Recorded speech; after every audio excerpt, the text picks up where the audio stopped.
So, Dad, how was the cake? That was the question my son asked me the morning after my 72nd birthday. Not did you enjoy your evening? Not was the dinner nice? Just the cake. Specifically, the cake. I told him it was lovely. I thanked him. I said the whole evening had been wonderful, which was almost entirely true. He paused on the phone for just a beat too long, then said, "Great. That's great, Dad." I hung up and sat at my kitchen table for a long time, looking out at the harbor. The water was flat and gray that morning. Seagulls were arguing on the seawall. Everything looked exactly the same as it always did. But something had shifted. Let me start properly. Because that phone call makes no sense without everything that came before it. My name is Warwick. I'm 73 now. I spent 31 years as a surveyor for the local council here in Nelson, the kind of job where precision matters, where you learn to look at things very carefully and never assume a boundary is where someone tells you it is. I retired at 67, healthy enough, with a modest house paid off, a decent Kiwi Saver balance, and a superannuation income that covers the basics without any drama. My wife, Patricia, passed away from ovarian cancer when she was 64. That was 8 years ago now. We'd been together since we were both 19. I have one son. His name is Daniel. He's 43. I want to say this carefully, because I know how it sounds, and I know what you're probably thinking. Daniel was not a bad child. He wasn't cruel. He wasn't the sort of boy who pulled wings off insects or was unkind to animals. He was bright, personable, the kind of person who made friends easily and made adults feel comfortable. His teachers liked him. My friends liked him. Patricia adored him. But there was always something in him, and I noticed it more, as he got older, that was oriented toward what he could get. Not in a brutal way. In a quiet, patient, strategic sort of way. He married young, at 26. To a woman I liked a great deal. Her name was Brenda. They had 2 daughters together. The marriage ended when the girls were 12 and 9. I never knew all the details, but I heard enough from Brenda's mother, who was a friend of Patricia's, to understand that Daniel had been moving money around in ways that Brenda hadn't been aware of. Nothing illegal, as far as anyone could tell. Just quietly repositioning assets before the conversation about separation began. After the divorce, Daniel moved to Auckland. The girls stayed in Christchurch with Brenda. He saw them for holidays when it suited him, less often when it didn't. I stayed close to my granddaughters. I drove down to Christchurch 3 or 4 times a year. I sent them cards on their birthdays, proper ones with handwritten notes inside, and I rang them every few weeks. The eldest, Caitlin, is 20 now. The younger one, Zoe, is 17. They are both magnificent kind, funny, sharp as tacks. They got that from their mother. Daniel and I maintained a relationship. It was not what I would have wanted, but it was what it was. He rang occasionally, visited at Christmas most years, sent gifts. He was attentive in a surface way, charming, always charming. I missed Patricia during those years in ways I still can't fully describe. She would have known what to do with Daniel. She always understood him in a way I didn't, and she also loved him in a way that was clearer-eyed than mine. She saw his faults without pretending they weren't there, and she loved him anyway. When she was alive, he was better around her. More himself, somehow. Less calculating. After she died, something changed. He became more interested in me, more attentive. He started ringing more frequently, asking about my health, asking about the house, asking, once or twice, about what I planned to do with the property. The house is in a good part of Nelson. It was valued at about $800,000 the last time I had it assessed. Patricia and I bought it in 1994 for $160,000, which felt like an enormous sum at the time. It has a harbor view. It has a garden that I've spent 20 years making what it is. I have no intention of selling it. I made a will years ago with a local solicitor here, a woman named Margaret Tully, who I've used for various legal matters over the decades. The will leaves the house to my granddaughters in equal shares, along with the remainder of my savings. Daniel receives a fixed sum of $30,000, which was a decision I made carefully and which I had spoken to him about directly. He'd appeared to accept it. He'd said he understood. That was 3 years before my 72nd birthday. The cake arrived by courier on the morning of my birthday. Daniel lives in Auckland, which is about an hour's flight away, so he often sends gifts rather than visiting. This was not unusual. What was unusual was the cake itself. It was a very good-looking cake. A proper celebration cake from a fancy Auckland bakery. One of those places that charge $60 for something that looks like it belongs in a magazine. It had my name on it in icing and everything. Very thoughtful, apparently. My neighbor, Owen Barkley, was around that morning helping me fix a gate, and he admired it tremendously. He's 75, grew up in Greymouth, has the kind of no-nonsense constitution they seem to breed specifically in the West Coast, and he said, "That's a hell of a cake, Warwick. Your boy done well." I thanked him and made us both a cup of tea, and we looked at the cake, and something made me not cut it.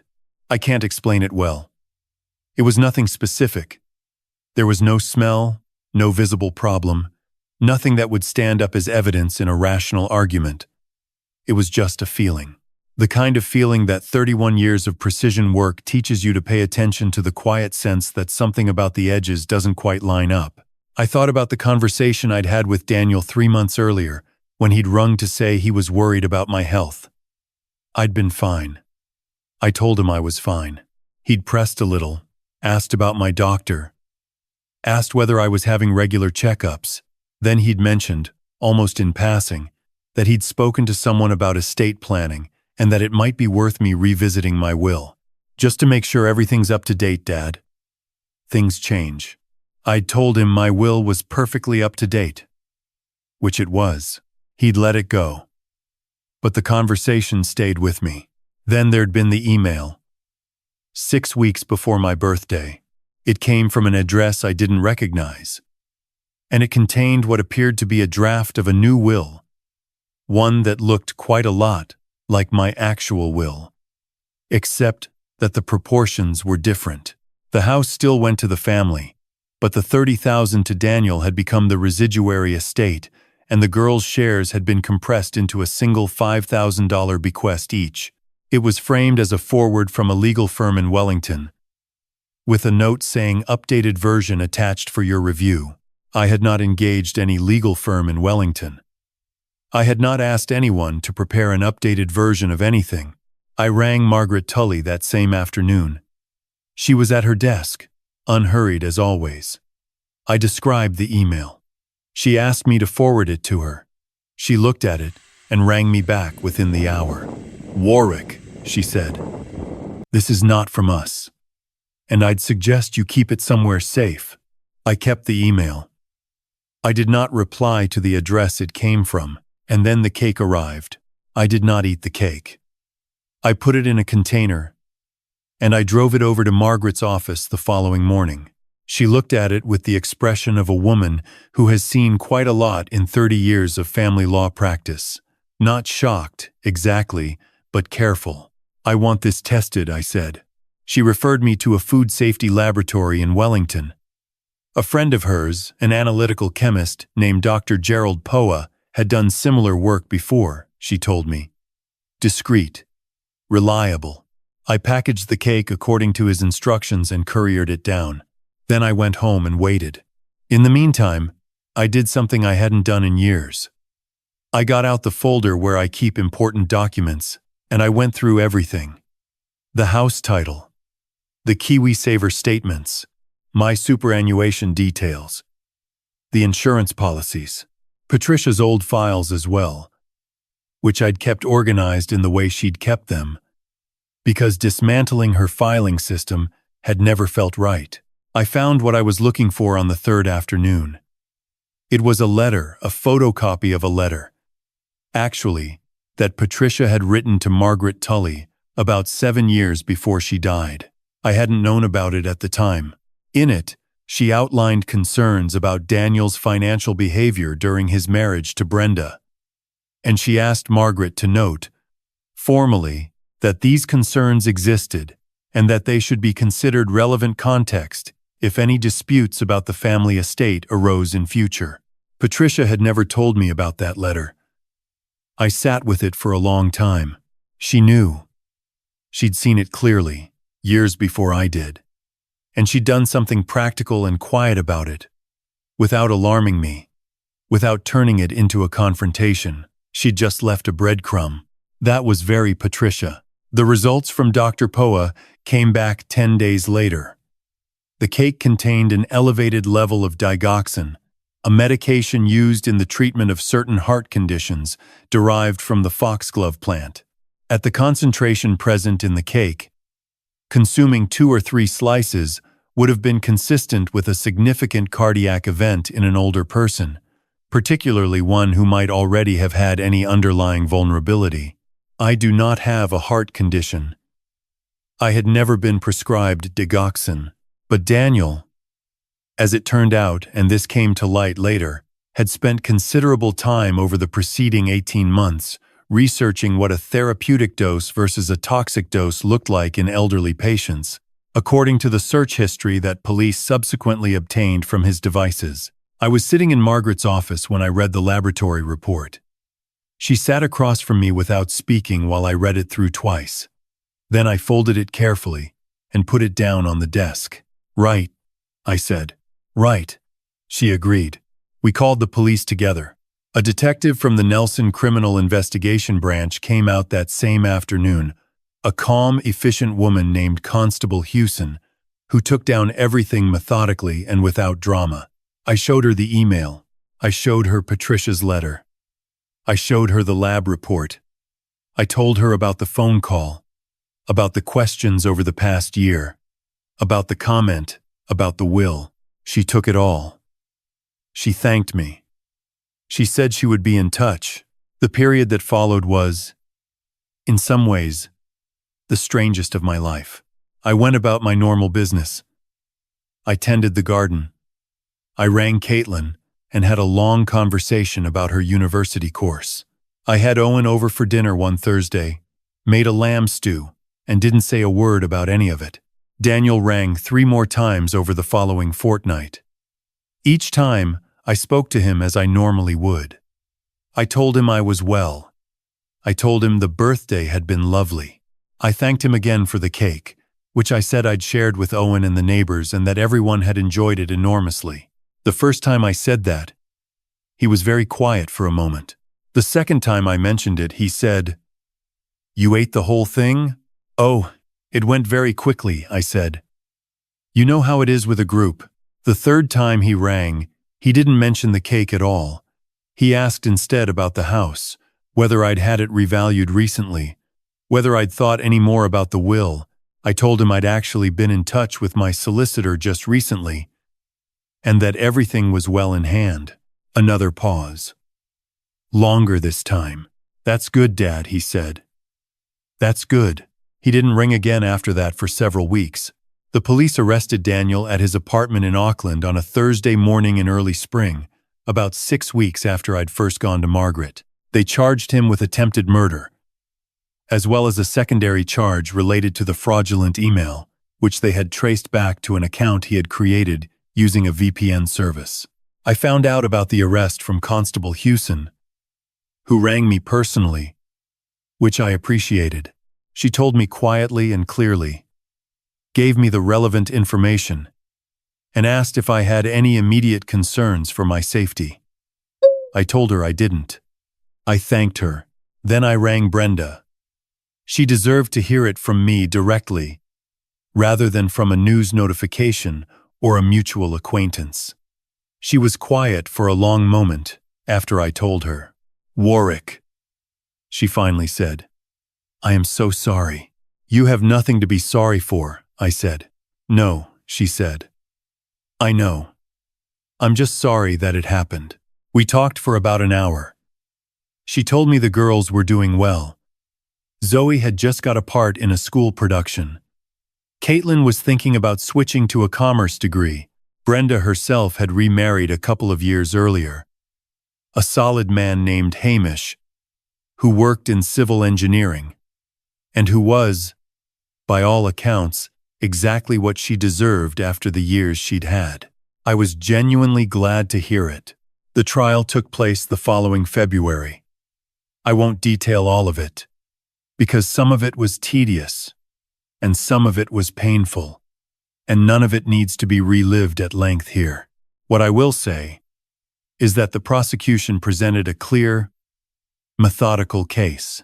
The lab results, the search history from Daniel's devices, the fraudulent email, records of phone calls, some financial records that suggested he'd been reviewing the value of my assets more carefully than a casual son might. Daniel's defense argued that the digoxin had been introduced into the cake at the bakery or during transit, and that Daniel had no knowledge of it. The bakery owner, an extremely indignant woman from Remuera, produced thorough documentation of their ingredients and processes and made it abundantly clear that her establishment had been making celebration cakes for 15 years without poisoning a single customer. The search history was harder to explain. The jury found Daniel guilty of attempted murder.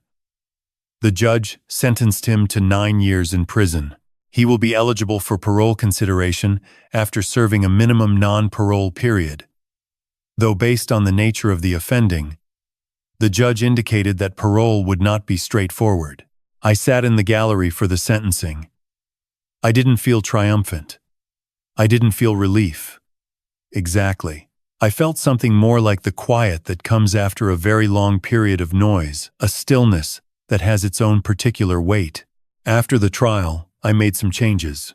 I updated my will not dramatically, because the main shape of it was already right, but I made some additions. I set aside a sum specifically for Caitlin and Zoe's education and housing, accessible to them now, rather than only upon my death. Margaret helped me structure it properly.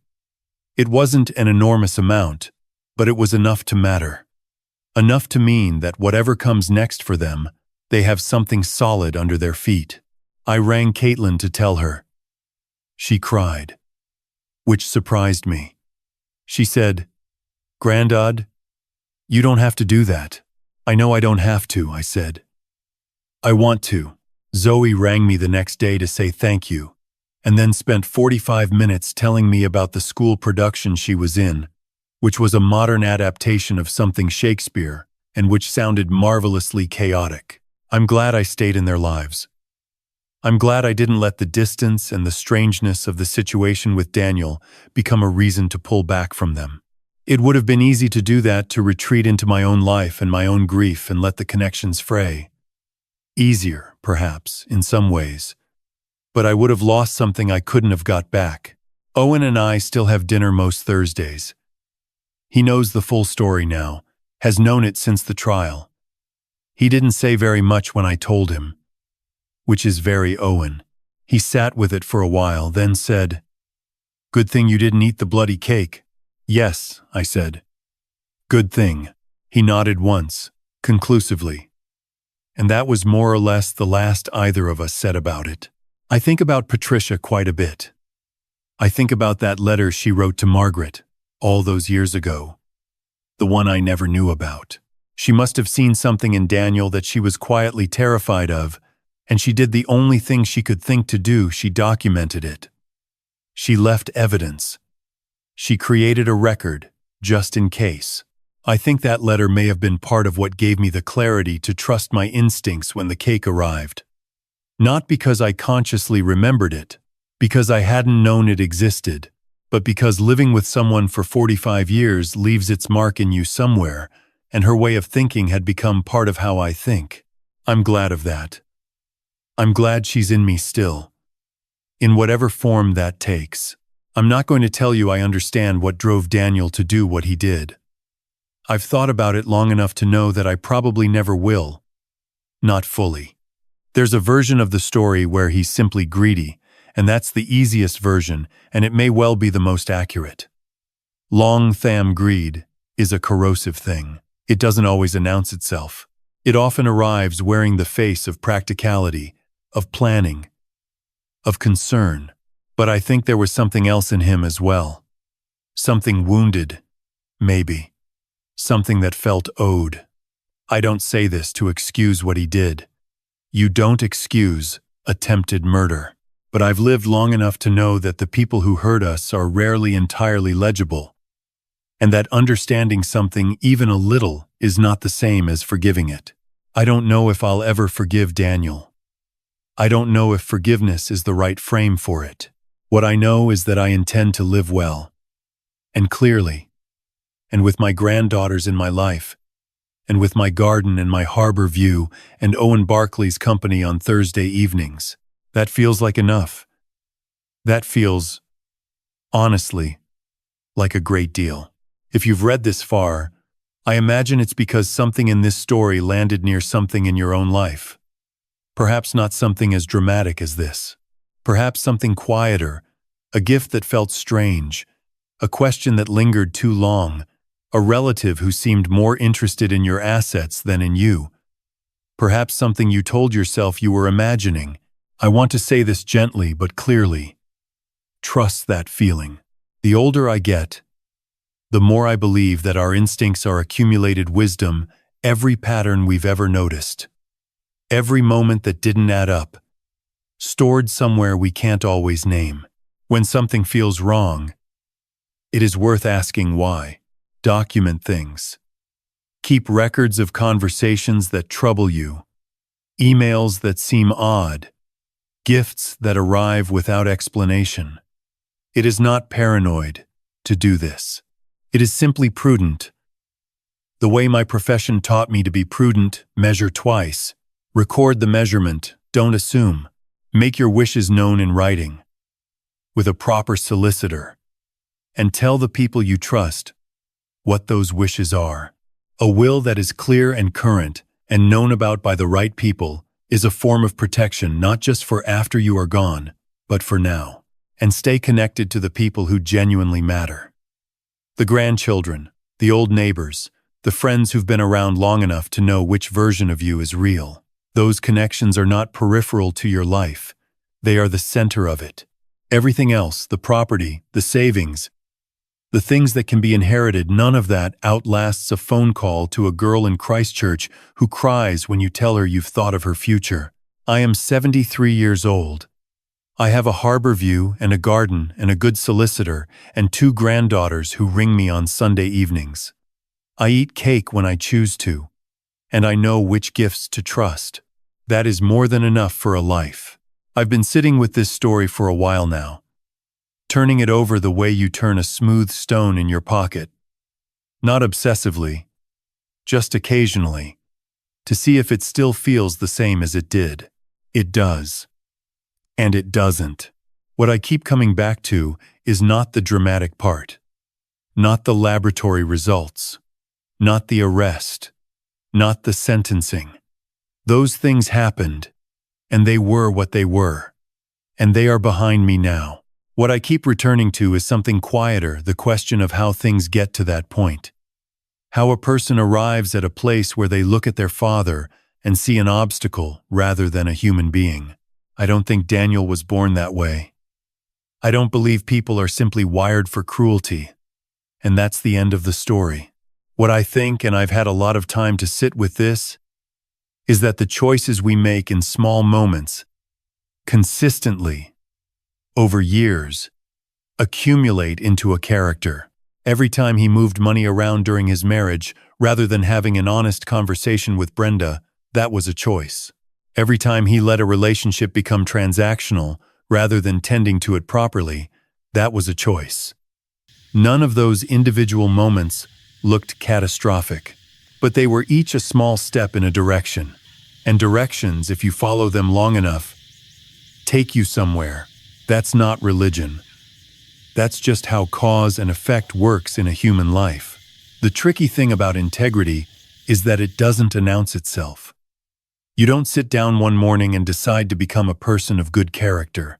It's built or eroded in the moments nobody else is watching, in the small decisions about honesty, about fairness, about whether you treat the people around you as ends in themselves or as means to something you want. I think about what Patricia saw in Daniel, years before I did. She didn't panic. She didn't confront. She simply documented her concern and filed it somewhere safe. Because she understood that evidence matters and that clear-headedness is more useful than alarm. That was her intelligence, not academic intelligence, though she had that too, but practical wisdom.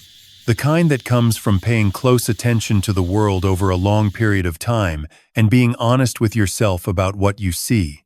I try to carry that. Some days I manage it better than others. What I know for certain is that the two girls, Caitlin and Zoe, have turned out exactly as Patricia would have hoped. They are kind without being naive. They are warm without being careless. Caitlin rang me last week just to talk. No particular reason. And Zoe sent me a photo of herself in costume for the school play with a caption that made me laugh out loud. That's the inheritance that matters. Not the house, not the savings, not any of it. The fact that those two young women feel connected to their grandfather, that they reach out without being prompted, that they care, that's what I'm most proud of. And I had to choose, repeatedly, over many years, to stay present in their lives. That choice was available to me, and I made it.